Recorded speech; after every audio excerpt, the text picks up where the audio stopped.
খাবারের জন্য মা বাবার কবরের পাশে বসে কাঁদছে আদরের সন্তান।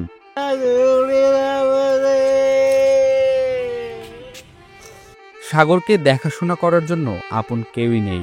এখন ওর বাবা মারা যাওয়ার পরে 1 মাস পরে ওর মাও মারা গেল। মানসিক প্রতিবন্ধী হওয়ায় সাগর নিজেও নিজের যত্ন নিতে পারে না। নেই বাবা মা, আপনজন, আবার নিজেও মানসিক ভারসাম্যহীন। এমন দুঃসহ জীবনের গল্প শুনলেই দম বন্ধ হয়ে যায়। অথচ সেই জীবনই বয়ে বেড়াচ্ছে সাগর।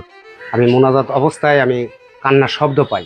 মোনাজাত অবস্থায় আমি যখন কান্নার শব্দ পাই, তখন আমি শর্টকাটে মোনাজাতটা শেষ যাওয়ার সাথে সাথে দেখি সাগর কাঁদছে তার মা বাবার কবরের পাশে বসে। ক্ষুধার জ্বালায় সাগর প্রায়ই ঈশ্বরদীর কেন্দ্রীয় গুরুস্থানে গিয়ে মা বাবার কবরের পাশে বসে কান্না করে। চিৎকার করে মা বাবাকে ডেকে তাদের কাছে চলে যেতে চায়। তার এই করুণ দশা যে কারো হৃদয়কেই তীব্রভাবে নাড়া দেয়।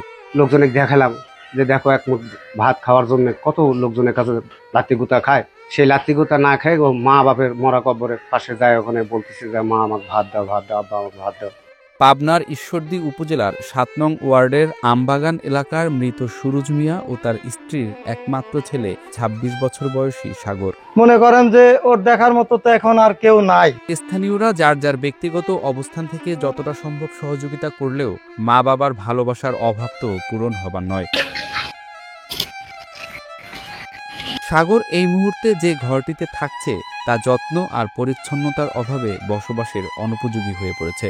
ওর একটা ঘর আছে থাকার, বাপ থাকতে করে দিয়েছে, সেই ঘরে ও নাকি নোংরা করে রাখছে। একটা বাথরুম আর ঘরের ব্যবস্থা সারিয়ে দিতে হবে, সুইপার টুইপার দিয়ে ঘরটা সাফ করে একটা বাথরুম করে দিতে হবে, তাহলে ও থাকতে পারবে। পানির লাইন টেন্ট করে দিলে, মানে জায়গায় জায়গায় উপরে মানুষের বকা শুনে ওই ব্যবস্থা করে দিতে হবে। সাগরের এই অসহায়ত্ব ভাবাচ্ছে সবাইকেই, কিন্তু তার পরিস্থিতি বদলাচ্ছে না। তবে প্রশাসন কিংবা জনপ্রতিনিধিরা হয়তো শীঘ্রই তার পাশে দাঁড়াবে, এমনটাই প্রত্যাশা স্থানীয়দের।